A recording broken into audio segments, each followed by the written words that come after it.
up, Spirit Gang? Welcome back to my channel.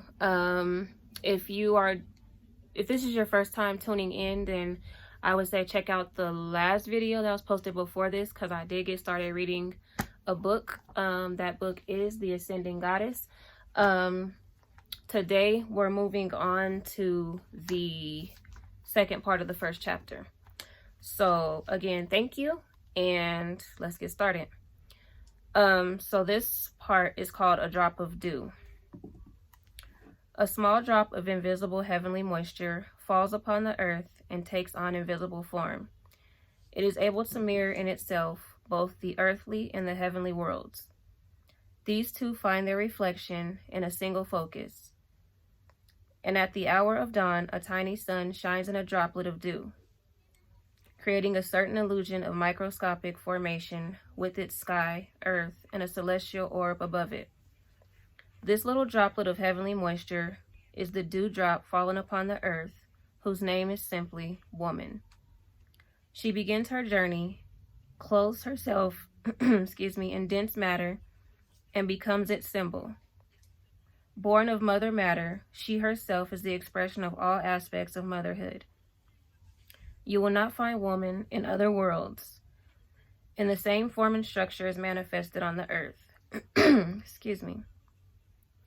This is a unique creation, a pure and inimitable flight of the Creator's dream.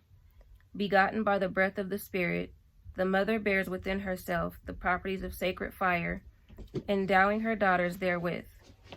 And so you see the woman glowing like a diamond of pure water, in whose facets a magical play of fire shine through. A gentle dewdrop is a fragile being which may disappear at any moment. You cannot hold it in the palm of your hand or squeeze it tightly in your fist. Its aspiration will always follow in the direction of radiated warmth. And notwithstanding its losing shape after coming into contact with heat, the dewdrop will always be attracted to the fire alone, for it is so happy to be close thereto that it will gladly lose its rounded droplet form. How could you possibly live without warmth, or refrain from rushing into the flame's embrace when you yourself are its creation? The fire is a magnet which no tiny droplet of earthly moisture can resist. How can one possibly blame a little dewdrop for that? Blame a fragile woman whose very essence reaches out for warmth?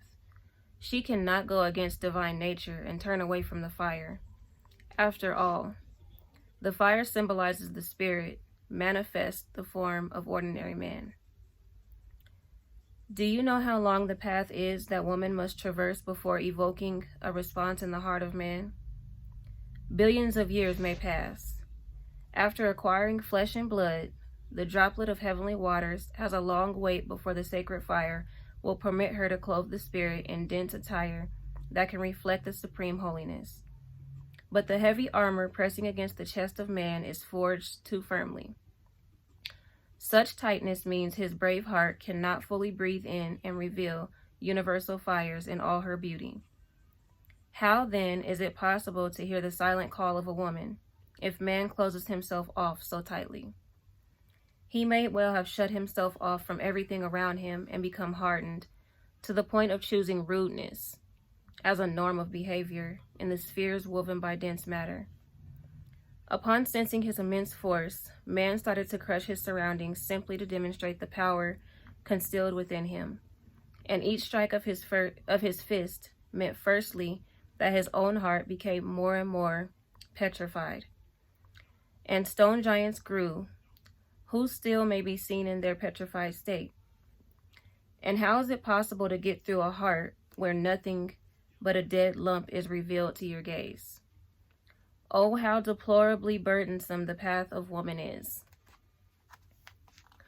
O tenderness itself, the morning dew, why have you fallen so low, choosing as your lot to tumble down from high heaven and mix with dust and dirt? Your life hangs on a thread, and each moment you are threatened to be crushed under the ponderous thread of a deaf giant, who is now confidently walking the earth like a lord. Do not let him destroy you or smear you with dirt. After all, O wise woman, you are the very embodiment of purity. You have been entrusted with the keys to happiness that lie in the heart of man. If you should perish, he would not be able to live without you. Though he does not see how, little by little, you are fading away without the fire of heartfeltness of your beloved man. You have no right to leave without experiencing human happiness, for a path of love is predestined for you. But instead of ethereal joy, you have flooded your chalice with grief and suffering, and you carry it, bending under its incredible heaviness. You will not go away and will not abandon man, for otherwise he will harden into stone for many billions of years. Affirm heroic deeds in your life, O woman, beloved by God. The true woman manifests selflessness in service to man. She is called upon to awaken the fire dormant in the depths of his silent heart. But she can do this only through reviving the shoots of her own flame. Otherwise, it is difficult to ignite a spark within a stone. Love is capable of working miracles. She is the supreme divine flame that must burn inside every breast, and woman is ordained to be the keeper of the fire in the earthly hearths. She must give food to the flame, and the warmth she radiates into her surroundings will depend on how abundant the nourishment is. Eventually, it will be able to warm up dozens of frozen souls. Woman has come to give, and therefore she is in search of an object to apply her warmth to. If she fails to find it, she might shut herself off, becoming manlike. But if woman's heart petrifies, then who will revive the shoots of flame in the breast of man?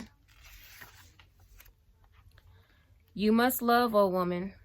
Bear the cross of unrequited love, and through your great warmth, give comfort to the frozen, stone-like heart of man. Pour forth the nectar of chaste love, drop after drop.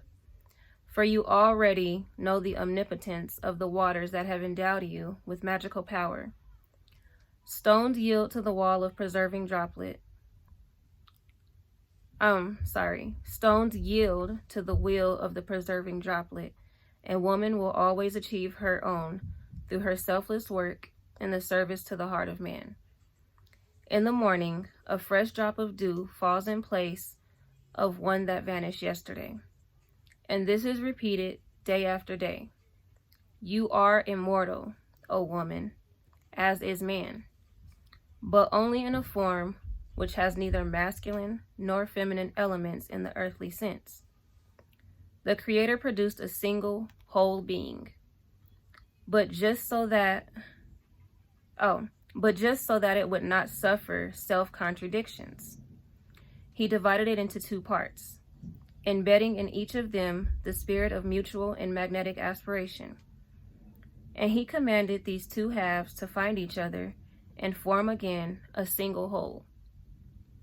But this time in an earthly world which knows no unity and subjects all that exists to bifurcation.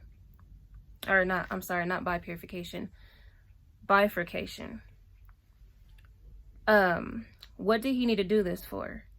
Simply to create someone of his like, whose name would be God. And now he is reflected in a small droplet of dew, revealing his fiery image in the rays of the rising sun.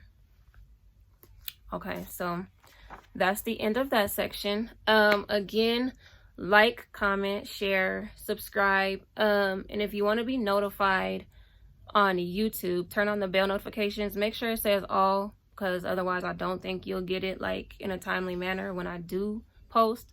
But thank you for joining me, and as always, I love y'all.